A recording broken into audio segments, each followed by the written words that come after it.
샬롬, 제인에어 13번째. 내 외모상의 결점에 대해 과장까지 했지. 입버릇처럼 내 남성미를 열렬하게 찬양하던 그녀가 말이오. 여기에 당신과 결정적으로 다른 점이 있어. 당신과 두 번째로 만났을 때 당신은 내가 잘생기지 않았다고 딱 잘라 말했소. 그때 그 차이를 느끼고 깜짝 놀랐소. 이때 아델이 또 달려왔다. 아저씨, 존이 그러는데 대리인이 아저씨를 찾는데요. 아, 그렇다면 간단히 하고 끝내야겠군.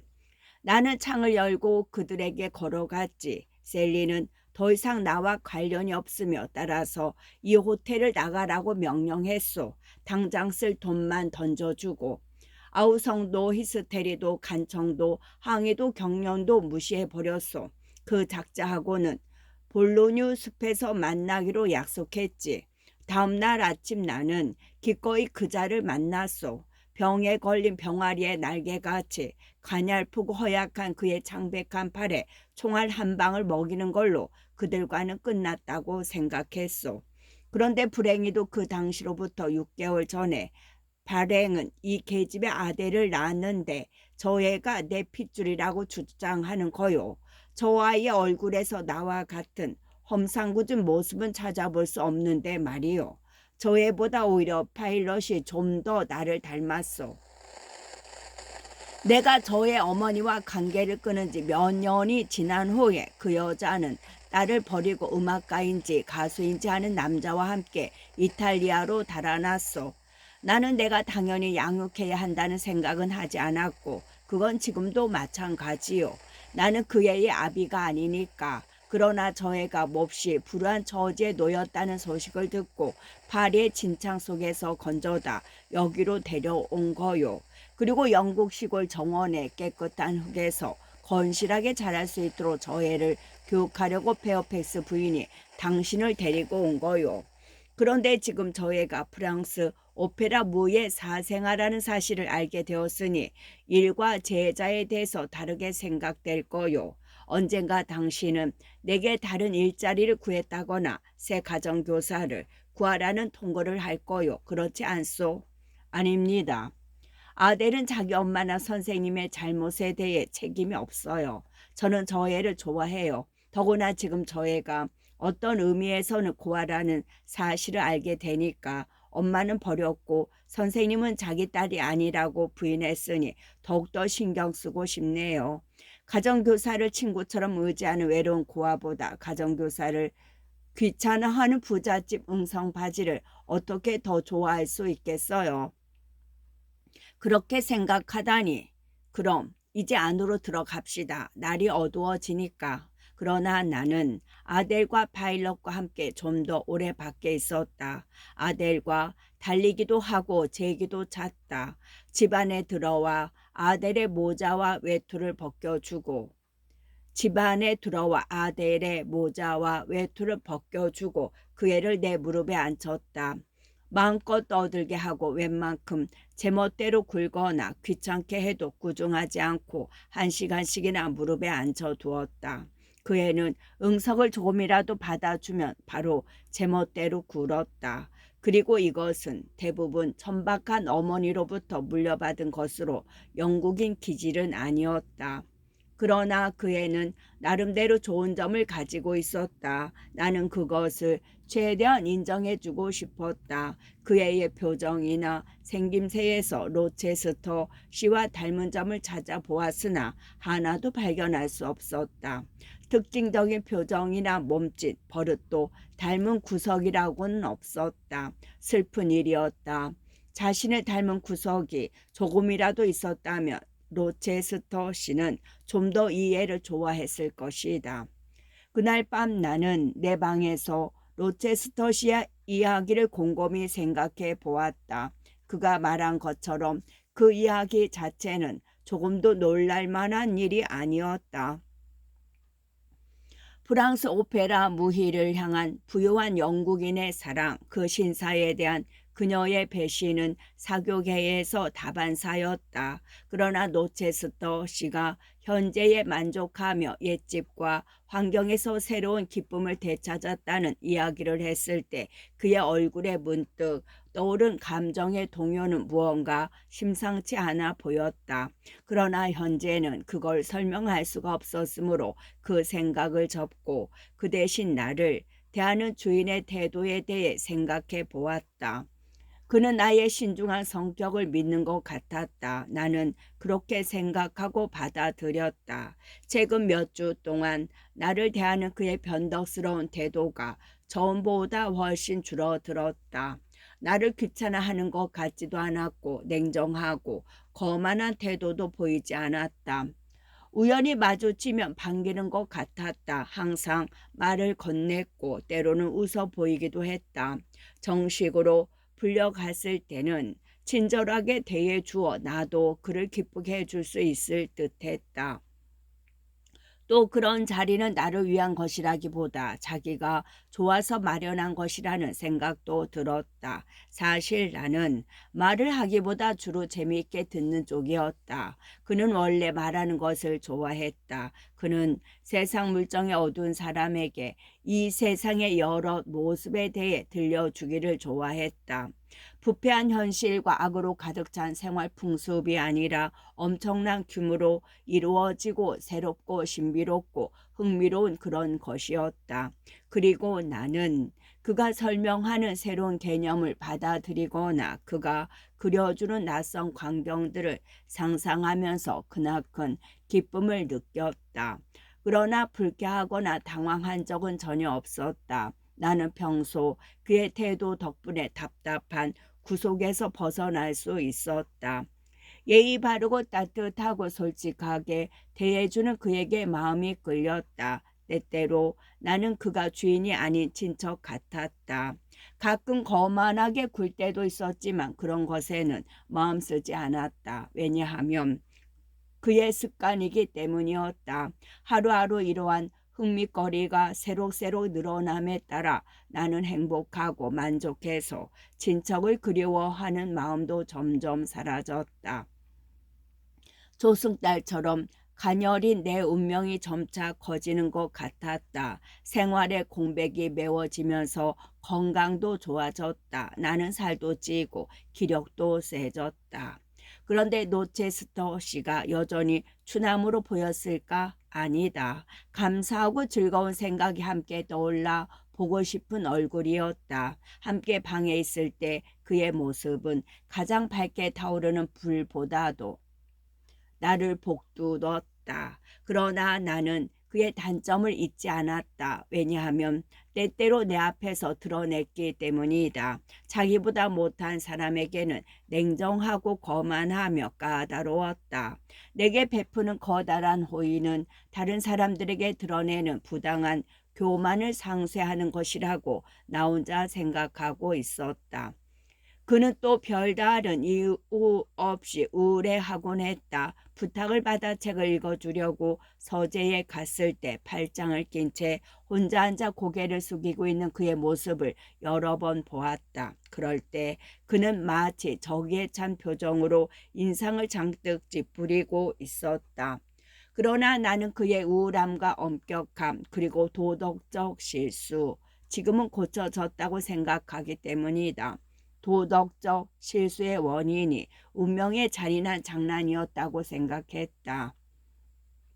나는 노체스터 씨가 환경의 영향이나 교육의 결과 또는 운명의 격려 등을 떠나 원래 훨씬 착한 성품과 한층 고상한 신념 그리고 순수한 취향의 소유자라고 믿었다.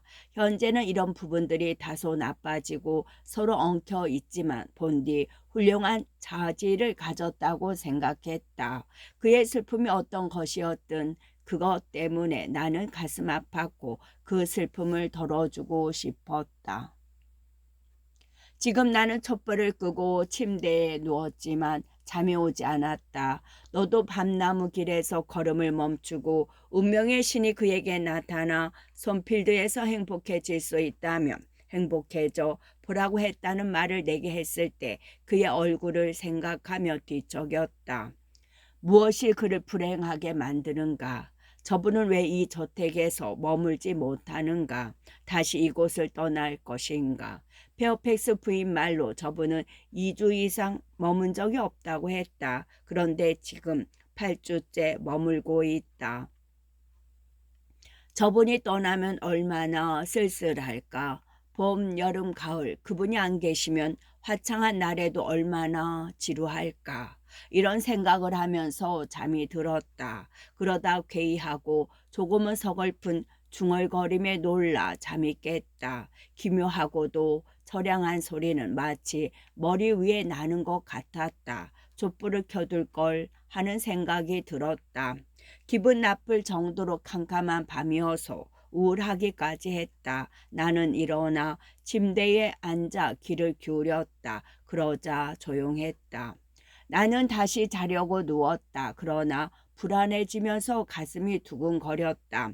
마음의 평화는 깨졌다. 아래층 홀의 시계가 2시를 울렸다. 바로 이때 누가 내 방문을 만지는 것 같았다. 마치 어두운 복도를 손으로 더듬어 가면서 방문의 장식 판자를 쓸고 가는 듯했다. 누구세요? 대답이 없었다. 순간 몸이 오싹했다. 문득 나는 파일럿일지 모른다는 생각이 들었다. 부엌문이 열려 있으면 로체스터시의 침실 근처까지 가기도 했던 것이다. 아침에 주인이 침실 앞에 누워있는 파일럿을 본 적도 있다. 이 생각이 들자 조금 진정되었다. 나는 다시 누웠다. 정적은 흥분을 진정시킨다. 그리고 알 수 없는 고요가 다시 온 집안에 가득 찾아 졸음이 몰려왔다. 그러나 이날 밤은 잠들기 틀린 듯했다. 잠이 내 귀에 이르렀을 때 머리털이 곤도서는 놀라운 사건이 일어나 순식간에 잠이 달아나고 말았다. 그것은 나지막하고 굵은 웃음소리였다. 마치 악마의 웃음소리와 같은 것이 내 방 열쇠 구멍으로 들려오는 것 같았다. 침대 머리맡이 방문 쪽으로 놓여 있었기 때문에 처음에는 누군가 내 옆에서 악마처럼 웃고 있다고, 아니 베개 옆에 웅크리고 있는 게 아닌가 싶었다. 하지만 일어나 주위를 둘러보았으나 아무도 없었다. 주변을 더 자세히 살피고 있을 때 신경을 곤두서게 하는 소리가 또다시 들렸다. 방문 장식 판자를 스치는 소리였다. 나는 벌떡 일어나서 방문에 빗장을 걸었다. 그러고는 또 누구세요? 하고 소리쳤다. 목구멍에서 신음소리를 쥐어짜는 것 같았다. 조금 뒤 발소리가 복도를 지나 3층 계단으로 향했다. 얼마 전부터 3층으로 올라가는 계단에 문을 달았는데 그 문이 열렸다 닫히는 소리가 들리고 나서는 무슨 일이 있었냐는 듯이 사방이 잠잠했다. 그레스 풀이었나? 혹시 귀신이 들렸나? 이런 생각이 들었다. 나는 혼자 있을 수가 없어서 페이펙스 부인 방으로 가려고 허둥지둥 옷과 쇼를 걸쳤다. 빗장을 풀고 떨리는 손으로 문을 열었다. 바로 방문 밖 복도 매트 위에 촛불 하나가 켜져 있었다. 난데없는 촛불에 놀란 것도 잠시, 나는 사방이 연기로 자욱한 것을 보고 더욱 놀랐다. 이 푸른 연기가 어디서 나오는지 두리번거리고 있을 때 타는 냄새가 더 한층 코를 찔렀다. 무언가 삐걱대는 소리가 났다. 반쯤 열린 문에서 나는 소리였다. 그것은 로체스터시의 방문이었다. 그리고 열린 문 사이로 연기가 구름처럼 뭉게뭉게 퍼져 나오고 있었다. 이젠 페어패스 부인도 그레이스 풀도 그 웃음소리도 생각나지 않았다. 나는 곧장 로이체스터시 침실로 뛰어들었다. 불길은 침대 주위에 번져 침대의 커튼으로 옮겨 붙기 시작했다. 불길과 연기로 가득한 가운데 로체스터시가 세상 모르고 잠들어 있었다. 일어나세요. 어서 일어나세요. 나는 소리를 지르며 그를 흔들었으나 그저 중얼거리며 뒤척일 뿐이었다. 연기에 실신한 것 같았다. 불길은 순식간에 이불을 태우고 있었다. 나는 대야와 물동이 있는 곳으로 뛰어갔다. 다행히 널쩍한 대야와 큼직한 물동이에 물이 가득 들어 있었다. 나는 그것들을 가져다 침대와 자는 사람에게 끼얹고 다시 내 방으로 뛰어가 물동이를 들고 와서 또 침대에 물세례를 퍼부었다. 천만다행으로 침대를 삼키려던 불길이 잡혔다. 불이 꺼지면서 나는 소리, 물을 끼얹고 나서 내팽겨친 물동이 깨지는 소리, 그리고 무엇보다 내가 마구 퍼부은 물세례에 마침내 로체스터 씨가 깨어났다. 깜깜했지만 그가 깨어났다는 것을 알 수 있었다. 왜냐하면 그가 자기가 물바다에 누워있는 것을 깨닫고 욕설을 내뱉었기 때문이다. 홍수가 났나? 그가 소리쳤다. 아니에요. 불이 났어요. 흠뻑 젖었으니 어서 일어나세요. 불을 다 껐어요. 촛불을 가져올게요. 도대체 어찌 된 일이오? 당신 죄인이에요. 맞소? 나한테 무슨 짓을 한 것이오? 마녀라도 되오? 이 방에 당신 말고 또 누가 있소? 날 물에 빠뜨려 죽일 작정이오? 촛불을 가져올게요. 어서 제발 일어나세요. 틀림없이 누가 무슨 흉계를 꾸민 거예요. 누가 어떻게 했는지 알아보세요. 일어났소. 하지만 촛불은 조금 있다가 가져오시오. 마른 옷으로 갈아입을 때까지 2분만 기다려요. 옷이 어디 있나? 그렇지. 여기 가운데 있군. 이제 뛰어갔다 와요. 나는 뛰어가서 복도에 놓여있던 촛불을 가지고 왔다. 로체스터 씨는 촛불을 받아들자 지켜들고 침대를 확인했다. 모두 타서 검게 그을려 있었다. 이불은 흠뻑 젖었고 바닥에 깔린 카펫도 물에 완전히 젖어 있었다. 어떻게 된 일이오? 그리고 무슨 짓이야? 나는 자초지정을 얘기했다. 복도에서 들려온 괴기한 웃음소리와 3층으로 올라가는 발소리, 연기와 냄새를 발견하고 그의 방으로 간 거, 불길을 발견했을 때의 상황, 그리고 내가 손으로 나를 수 있는 물은 모조리 날라와서 그와 주변에 마구 퍼부었던 일들을. 그는 매우 진지하게 들었다. 내가 계속 말할수록 그의 얼굴은 놀라움보다 걱정으로 가득했다. 내가 이야기를 마쳤는데도 그는 쉽게 말을 꺼내지 못했다. 페어팩스 부인을 모셔올까요? 페어팩스 부인? 아니, 그녀를 부를 이유가 있어? 그 부인이 뭘 할 수 있겠소? 소란 피우지 말고 자게 내버려 둬요. 그럼 리어를 불러올게요. 그리고 존 보브를 깨우죠. 아니, 그냥 둬요. 당신 지금 쇼를 걸치고 있어. 주면 저기 있는 내 외투를 걸치고 여기 의자에 앉아요. 아니, 내가 지금 입혀주지. 그리고 발이 젖지 않게 의자에 올려놔요. 당신은 여기 이대로 있어요. 나는 잠시 나갔다 올 테니 촛불을 들고 갈 거요. 내가 돌아올 때까지 이 자리에서 꼼짝 말고 있어요. 생지처럼 가만히. 나는 3층에 좀 갔다 오겠소. 명심해요. 꼼짝 말고 있어야 돼요. 누구도 부르지 말고. 그가 방을 나갔다. 나는 멀어지는 불빛을 가만히 지켜보았다. 그가 살금살금 복도를 지나 살며시 층계 문을 열었다가 닫자 희미한 불빛도 사라졌다. 나는 칠흑 같은 어둠 속에 혼자 남았다. 무슨 소리가 들리는지 귀를 기울여 보았지만 아무 소리도 들리지 않았다. 한참이 지났다. 나는 점점 피곤했고 외투를 입었는데도 추웠다. 그래서 나는 이 집 사람들을 깨우지 말라고 했으니 여기 이렇게 있을 필요도 없다고 생각했다. 말을 듣지 않았다고 로체스터 씨가 불쾌해 하더라도 나가야겠다고 생각했을 때 희미한 불빛이 다시 복도의 벽을 비췄다. 그러자 맨발로 복도 매트를 걷는 소리가 들렸다. 제발 다른 사람 말고 그분이었으면 하고 나는 생각했다. 그는 창백하고 무척 침울한 표정으로 들어왔다. 다 알아냈소. 내 짐작이 맞았소. 그가 촛불을 세면대에 내려놓으며 말했다. 무슨 일인데요? 그는 아무 대꾸도 하지 않고 그저 팔짱을 끼고 바닥만 쳐다보았다. 2, 3분 뒤 그는 기묘한 투로 물었다. 당신이 방문을 열었을 때 뭘 봤다고 하지 않았소? 아무것도요. 복도 매트에 촛불밖에 없었어요. 이상한 웃음소리도 들었다고 하지 않았소? 전에도 그런 웃음소리나 혹은 그와 비슷한 소리를 들었을 것 같은데. 네, 들었어요. 이 집에서 재봉일을 하는 그레스 폴이라는 여자가 그렇게 웃는데요. 이상한 여자예요. 옳지. 그레스 폴이야. 맞았어. 그 여자는 당신 말처럼 매우 이상한 여자야. 그런데 이 문제는 잘 해봐야겠소. 오늘 밤 이 사건의 전말을 알고 있는 사람이 나와 당신 둘뿐이라서 다행이요. 당신은 입이 무거우니까 이 일에 대해 아무에게도 말하지 마시오.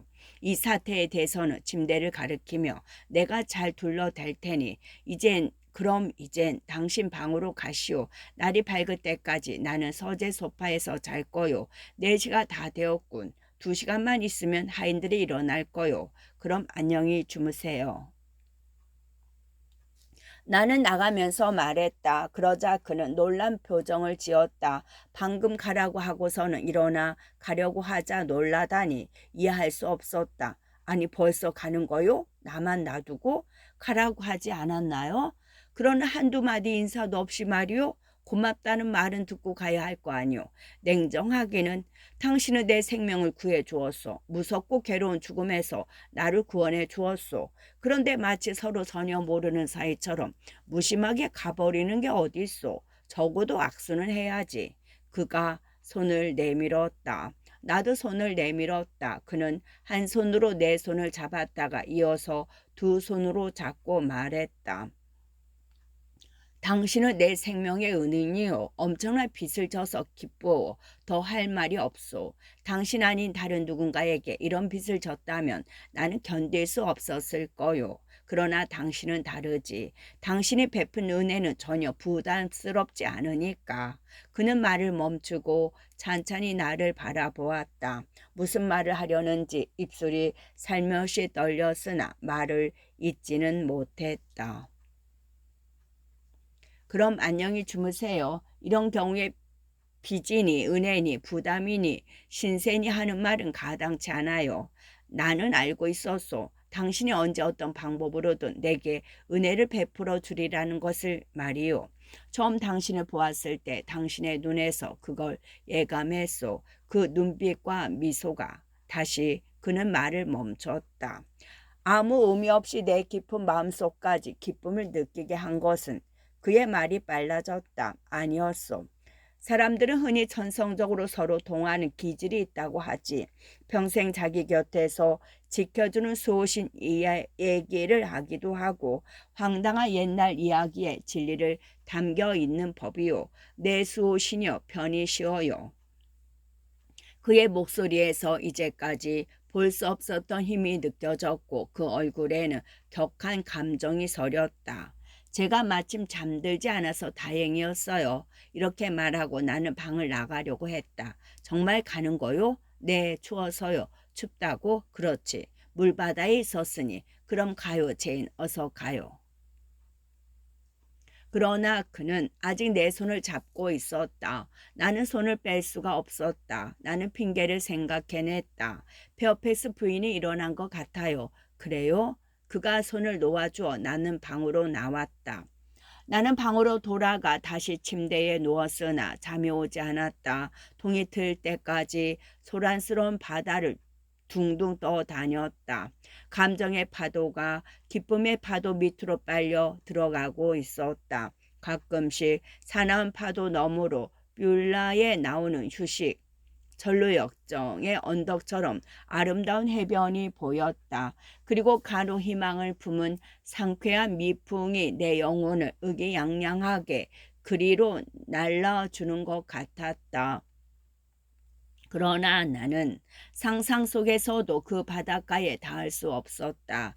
뭇바람이 자꾸만 나를 밀쳐냈다. 지각력이 환상을 물리치고 분별력이 정열을 다일렀다. 누워있기에는 너무 들뜬 나는 동이 트자마자 자리에서 일어났다. 제16장 잠이 설친 다음 날 나는 로체스터 씨를 보고 싶기도 하고 한편으로는 만나기가 두렵기도 했다. 그의 목소리를 듣고 싶으면서도 그 눈을 마주칠 생각을 하니 두려웠다. 아침나절 이제나 저제나 그가 오기를 기다렸다. 그는 평소 가끔 공부방에 들르곤 했는데 왠지 그날은 꼭 들를 것 같았다. 그러나 아침은 그냥 지나갔다. 아들의 공부를 누구도 어떤 사건도 방해하지 않았다. 다만 아침 식사가 끝나자마자 로체스터시의 침실 근처에서 웅성거리는 소리가 들렸다. 페어팩스 부인과 리어 요리사인 존 아내의 목소리와 존의 거친 말소리까지 들렸다. 주인 어른께서 침대 위에서 돌아가시지 않은 게 천만 다행이지. 촛불을 켜놓고 잠드는 건 정말이지 위험해. 침착하게도 물동이가 떠오르셨기 망정이지. 정말 하느님이 도우신 거야. 왜 아무도 안 깨우셨을까? 서재 소파에서 주무시고 감기에 걸리시지나 않았는지 떠드는 소리에 이어 무언가를 빡빡 문지르는 소리와 정리하는 듯한 소리가 들렸다. 그리고 내가 점심을 먹으러 아래층으로 내려가는 길에 지나가면서 열린 문으로 들여다보니 방 안이 모든 것이 이전처럼 깔끔하게 정리되어 있었다. 다만 침대 커튼만이 걷혀 있었다. 리어는 창턱에 올라가 연기로 까맣게 그을린 유리창을 닦고 있었다. 나는 이 사건에 대해 사람들이 어떻게 말하는지 알고 싶어 그녀에게 말을 건네려고 했다. 그래서 발을 들여놓으려 하는데 또 한 사람이 있었다. 침대 옆 의자에 앉아 새 커튼에 고리를 달고 있는 여자는 바로 그레이스 풀이었다. 밤새 긴 옷에 체크무늬 앞치마를 걸치고 하얀 수건을 목에 두르고 모자를 쓰고 늘 그렇듯 무표정한 얼굴로 얌전하게 앉아 있었다. 그녀는 자기 일에 정신이 팔려 있었다. 거칠한 이마와 평범한 얼굴에 누군가를 죽이려는 여자들 특유의 창백하거나 절망적인 빛은 전혀 찾아볼 수 없었다. 그녀가 노렸던 재물이 어젯밤 그녀의 잠자리까지 가서 그녀가 저지른 범죄, 나는 그렇게 믿었다. 그녀가 저지른 범죄를 질책하지 않았던가. 그런데 간밤에 꾸지람을 들은 흔적이 전혀 없었다. 나는 놀라운 한편 당혹스럽기까지 했다. 내가 그녀를 보고 있는데 그녀가 고개를 들었다. 죄를 들키고도 놀라거나 당황한 기색도 없었다. 안녕히 주무셨어요, 선생님? 그녀는 늘 그렇듯 우둔한 투로 짧게 인사를 하더니 다시 다른 고리와 끈을 집어서 하던 일을 계속했다. 저 여자를 좀 떠봐야겠어. 어쩜 저렇게 감쪽같이 숨길 수 있지? 나는 이런 생각이 들었다. 잘 잤어요, 그레이스? 이 방에 무슨 일이 있었나요? 아까 다들 모여 웅성거리던데요. 주인 어른께서 어젯밤 침대에서 책을 읽다가 촛불을 켜놓은 채 잠드셨대요. 그래서 커튼이 불이 붙었는데 다행히 이불이나 목재 가구에 불이 옮겨 붙기 전에 깨셨대요. 그래서 주인 어른이 직접 물동이에 물로 겨우 껐대요. 거참 이상하네. 나는 나지막이 말했다. 그러고는 그녀를 뚫어져라 바라보며 물었다. 로체스터님은 아무도 안 깨우셨나요? 그분이 그렇게 할 때까지 아무도 못 들었어요? 그녀는 다시 나를 쳐다보았다. 뭔가 떠오르는 듯한 눈빛이었다. 그녀는 가만히 나를 보면서 대답했다. 아시다시피 하인들방은 아주 멀리 떨어져 있잖아요. 그러니 못 들은 것도 당연하죠. 페어팩스 부인과 선생님 방이 주인 어른 방과 가장 가까운데 페어팩스 부인은 아무 소리도 듣지 못했답니다. 나이를 먹으면 잠기가 어두워지지요. 그녀는 말을 끊었다가 태어나면서도 의미심장한 투로 덧붙였다. 하지만 선생님은 젊으니까 잠기가 밝지 않나요? 혹시 무슨 소리 못 들었어요? 물론 들었어요. 그런데 처음에는 파일럿인 줄 알았어요. 하지만 파일럿은 웃을 수 없거든요. 분명히 웃음소리를 들었어요. 그것도 괴상한 웃음소리를. 나는 유리창을 닦는 리어에게는 들리지 않도록 작게 말했다. 그레이스는 바느질 한 간분의 실을 새로 끊어서 조심조심 초치를 하고 야무진 솜씨로 바늘귀에 꿰었다. 그러고는 매우 차분하게 말했다. 그런 위험한 상황에서 주인 어른께서 웃으실 리가 없지요. 선생님 꿈을 꾸셨나 보네요. 꿈이 아니에요. 그녀의 뻔뻔하고 쌀쌀맞은 태도에 나는 약간 화가 났다. 그녀는 다시 나를 쳐다보았다. 그리고 아까처럼 무언가 알아내려는 듯한 눈초리로 물었다. 웃음소리를 들었다는 말을 주인 어른께도 하셨나요? 아직요? 방문을 열고 복도를 내다보실 생각은 안 하셨어요? 그녀는 한술 더 떴다. 그녀는 슬그머니 내게서 뭔가를 캐내려는 것 같았다. 내가 그녀의 죄를 알고 있거나 의심하고 있다는 사실을 그녀가 알아차린다면 내게 해코지를 할지도 모른다는 생각이 문득 들었다. 경계하는 것이 현명하다고 생각했다. 그러기는커녕 단단히 빗장을 걸었죠. 그럼 선생님께서는 주무시기 전에 항상 빗장을 지르지 않나요? 악마 같은 년, 내 습관을 알아내서 흉계를 꾸미려고 분별력을 누르고 분노가 다시 솟구쳤다. 나는 나를 세워 대답했다. 가끔은 빗장을 지르지 않죠. 그럴 필요가 없으니까요. 손필드 저택에는 위험하거나 난처한 일이 생길 거라고 생각지 않거든요. 그러나 앞으로는 나는 이 말을 강조했다. 잠자리에 들기 전에 반드시 잠가야겠어요. 그러자 그녀가 말했다. 그러시는 게 좋을 거예요. 여기는 굉장히 조용한 곳이에요. 이 집 부엌 찬장에 수백 파운드어치의 그릇들이 들어있지만 이 저택이 들어선 이래 도둑을 맞았다는 말을 한 번도 못 들었어요. 그리고 아시다시피 이렇게 큰 집치고는 하인도 아주 적은 편이에요. 주인님께서는 오래 머물지도 않고 계신다 하더라도 총각이라 시중 들 일이 별로 없으니까요. 하지만 나는 조심하는 건 아무리 지나쳐도 모자라다고 생각해요. 문에 빗장 지르기는 쉽죠. 언제 일어날지 모르는 재앙과 자기 사이에 빗장을 질러 놓아야죠. 세상 사람들은 모든 일을 하나님께 의지하지만 사실 하나님께서 재앙을 막아주지는 않아요. 우리가 조심할 수 있는 방법들을 강구할 때 축복을 내리실 뿐이죠. 그녀가 열변을 토해냈다. 그녀로서는 정말 길게 얘기한 것이었고 케이커 교도처럼 진중했다. 이럴 수가 있나 싶을 정도로 침착하고 이선적인 그녀의 모습에 나는 그만 말문이 막혀 우두커니 서 있었다. 그때 요리사가 들어와 그레이스에게 말했다. 폴 부인, 식사 준비 다 되었어요. 내려오실래요? 아니, 흑맥주 한 병하고 푸딩 좀 갖다 줘요. 위층으로 올라갈 거예요. 고기도 좀 드릴까요? 고기 조금하고 치즈 한 조각이면 돼요. 사고는요? 사고 야자 나무에서 축출한 녹말로 과자 재료를 쓰인다. 지금은 됐어요. 나중에 차 마시는 시간이 되기 전에 만들 거예요. 요리사가 나한테 페어팩스 부인이 기다린다고 하기에 나는 방을 나왔다. 나는 점심 식사를 하면서 페어팩스 부인이 커튼에 불이 붙은 얘기를 하는데도 듣는둥 마는둥 했다.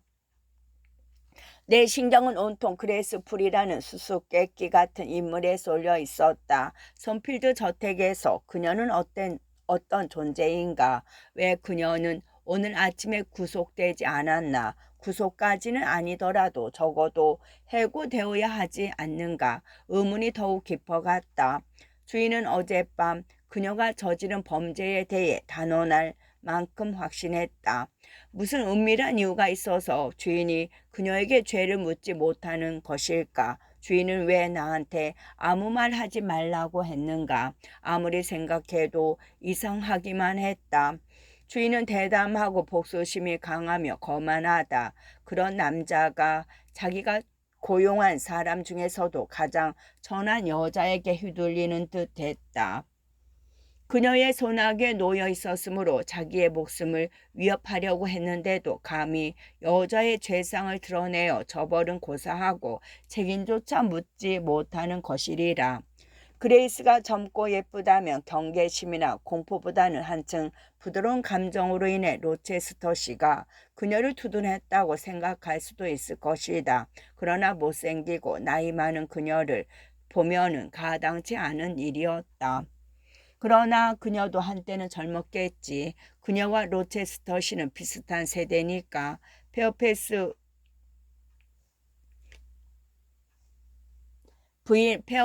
부인은 그레이스가 꽤 오래 여기 살았다고 했어. 젊었을 때도 그리 아름다운 얼굴은 아니었겠지만 부족한 겉모습을 뛰어넘을 만한 성격이나 어떤 매력을 갖고 있는지도 몰라.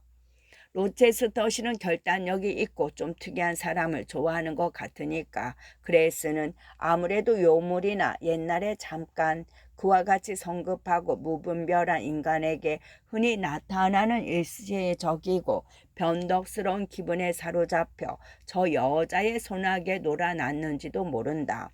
분별 없는 행동의 결과 지금 그녀는 그에게 보이지 않는 힘을 행세하여 그가 거절할 수도 없고 그렇다고 감히 무시할 수 없게 된 것은 아닐까.